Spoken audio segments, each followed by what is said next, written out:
galley storage for a minute on the 440. There are 3 large cube-shaped lockers. You can put different accessories in them, like a retracting microwave and so forth. But those can take very large boxes or Tupperware cases with individual things in it. There's a shelf along the side that's rather deep, great for large vertical items.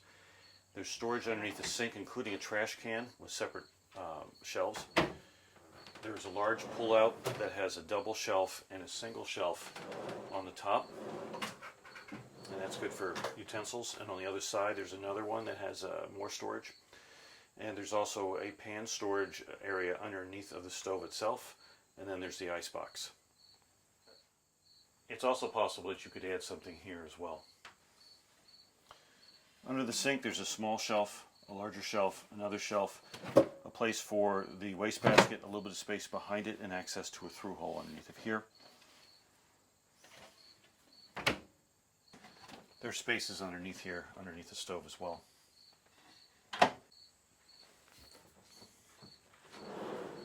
Pull-out drawer, 2 shelves, similar to home. Put large vertical items there. There is a drawer here, so you would be careful about how tall these items would be underneath the drawer.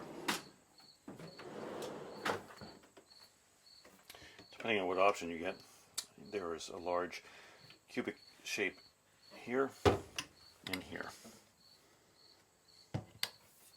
Again, the shelves are pretty deep. This is one of the larger lockers. I have it filled with things that came with the boat. This is a stand-up fridge on this boat. You can have other options. And there's a small freezer right here. The other side of the galley, there's a shelf system here. All the modern Jeanneaus have at least one opening port or hatch near the stove. So you might ask, does the galley work in a long-term cruising situation? And you might also think, what about the center of the boat galley setup? Well, this is different from a lot of the other French and German boats that you might have seen in the past. It's actually a U-shaped galley in the center of the boat as opposed to one that takes the place of a settee. So it is your own space, and there's decent storage here, and people walking by you are not hitting your back. You're not worried about moving your elbow back with a pan. You're in your own space here, so that is good. The storage, I think, is very good. You're going to need to take advantage of probably some under-seat storage for long term, or underneath it in the bilge. There's a lot of room for shelves for Tupperware cases in the bilge. But I do like the way that the vent is right here. That's really important, especially for going south. And the stove is handy. There's a lot of light. There's an overhead hatch over the camera, actually, that could also be opened. There are a lot of lips and fiddles, so things aren't going to go flying. So that's all pretty decent. And the sink can take a 10-inch plate. There's 2 of them. The other one will take smaller plates, but it's a good place for things to rinse. It also has a lip here, so water will all run into the sink. So that's all handy real-world things. It wouldn't be difficult to put probably 150 pounds of food in this area, based on what I cruise with. The forward head is only accessed from the forward cabin. It has its own shower stall with an acrylic door, and the water closet itself is separate from that, so you're not showering on top of it. And there is a vanity behind with a mirror here, and then there's access to the holding tank here.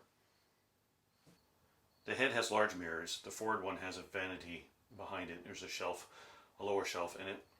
The head itself is separated from the shower, and it is an electric head with the switches up there to the right. There's a shelf for soap and things like that underneath of the sink. I do like the nav station on this boat. It's wide. It can take a chart kit folded out. You can take an animal chart folded in half. The seat is wide, and it's shaped sort of like a U. Decent space underneath. There's a cubby hole here that's rather deep. There's some shallow areas. Easy to get things. This is kind of neat. I especially like the clock and the barometer here. I like the look of it. Shelf here, access to electronics here, light, and another shelf down here. But it also faces forward, which is good, and there's additional space up here. So I suppose it's possible to have your laptop here, and if you wanted to, you could just stick a monitor up there, a second monitor, if you're working on such a thing. But overall, it's out of the way of everything. People aren't walking, right in you when they walk by you. It's far enough away from the hatch you're not going to get soaked immediately, especially with the Dodger. So it's a real practical, good, seaworthy nav station. Something about the 440 that's really kind of interesting is the huge amount of counter space that you have. So if you're preparing for a large party or a complex meal, you can take advantage of all this because all the hatches close flat. There's also a little shelf here that has a big fiddle that's decent for things that are tall, like a mug or something like that you're preparing, so it's not going to go flying over. Let's take a look underneath the settee on the 440 and look at the machinery and some of the storage spaces. Up here we have a 40-liter hot water tank. There's some storage alongside of it. The air conditioner is right here, and there's a subwoofer here for a stereo system. And then we have the manifold over here to my left to switch all the water tanks. And right now we have 2 water tanks on this boat, and there's this manifold for a third. If you didn't have a bladder tank in the boat for additional water tank, that's probably where you would attach your water maker. And then back behind here are through holes for bilge pump and also water coming out from the air conditioner. Here's some more storage areas, and there's an air conditioning vent hose and some hoses on the top, but they're kind of out of the way. These are on hinges here. This is an air conditioning vent up here, and then there's shelves on either side. And underneath of me is a large cubic area that's just for putting like bags and things like that. Here you can see the storage area, the water tank manifolds and the water pump.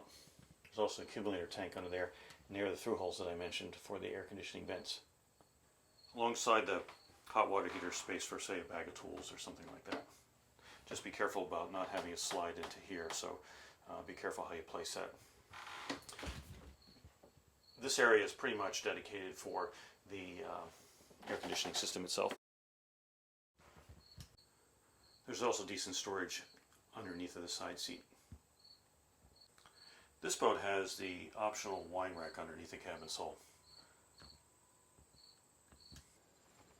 Okay, we're going to take some of the floors out. I already have one out over here by the galley.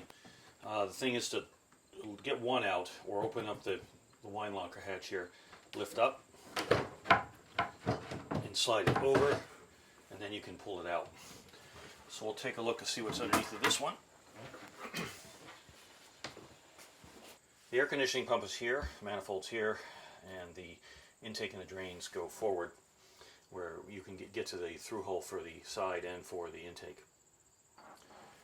On the 440, Jeanneau elected not to cut out the pan and put in the grid, or what's called the floors, with tabbing. It's a glued down grid with I believe something similar to plexus that glues the pan to the hull itself. The forward bilge, moving back to the center bilge, and even underneath of the settee, the bilges are cut away, and it wouldn't be difficult to tab that all in. In the forward bilge we have a knot meter, and this has a built-in depth sounder on it. This is what we call the UFO. It's the flux gate compass for the autopilot, and there's a trick to aligning this, which I'll show during a commissioning video at some point. This is the bus bar here that allows this to talk to the rest of the C-Talk system on the Raymarine that's on board. The depth sounder knot meter is accessible through a small hatch. The keel bolts are all accessible. Just remove the floorboards. They're all heavy-duty stainless steel, and they're on large backing plates. Underneath the galley, comes off in one plate.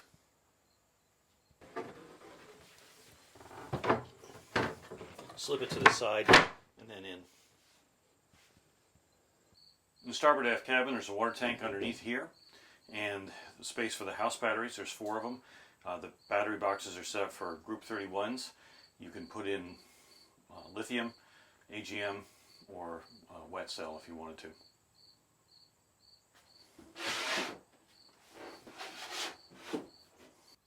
There's the battery charger and your 4 house batteries. Starboard aft cabin. Again, it's a rectangular berth. Decent size for 2 people. Excellent hanging locker here. There's shelves here and large storage that opens up there. Ventilation aft, up here on the side, and there's another one here. That water tank can come out of the boat. We also have our second station air conditioner here. Port aft cabin has the AC circuit breakers and the galvanic isolator. That's the blue thing you see to the right. Forward of the AC circuit breakers is a storage locker. Port and starboard aft cabins have a hanging locker and cubicles for clothing. The port aft cabin has a fuel tank underneath aft here. It has an engine start battery that's under the yellow cover, a generator start battery, an isolator, the switches, and a separate battery charger for the engine start battery. The aft head has its own shower stall and water closet is separate, and there's a door to the starboard aft cabin. The engine room is spacious. Yanmar has a primary fuel filter here to port, your impeller, your secondary filter, the black thing right there in the middle, and aft is a water strainer for the engine, and to port there, to camera right, is a water strainer for the generator, and there is an antifreeze overflow here for the engine itself. Through holes are very accessible right here. The generator's under here, and the hatch door is big enough to access the entire generator and pull the entire generator out if you had to. With these Onan generators, you have access hatches to the soundproofing, and that allows you to get to the dipstick and other crucial things like antifreeze and so forth. But if you needed to, you can unscrew each panel and pull these panels out, and on this boat that's actually accessible. And in the port aft cabin there's a hatch that opens up that allows you to get in too. Now I'll show you the components. Secondary start is right here. There's a dipstick right here so you don't have to open things up. There's a like a Halon style fire extinguisher system for the generator right there. There's a blower, there's the expansion tank for the antifreeze, and there's a primary fuel filter right there for the generator itself.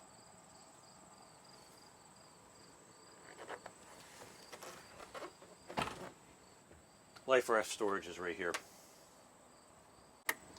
And propane tank is right here. There's room for a much larger tank if you want one. Okay. And here we have a large sink, hot and cold pressure water. This might be a good place to have a fish cleaning station. Forward sail locker is rather large. There's a ladder. Underneath of that is the bow thruster that you can access, and that's where the solenoid is for the windlass. It's a decent size. And forward all the way is your chain locker, which is actually large enough for a small person to get into. So this boat is pretty cool.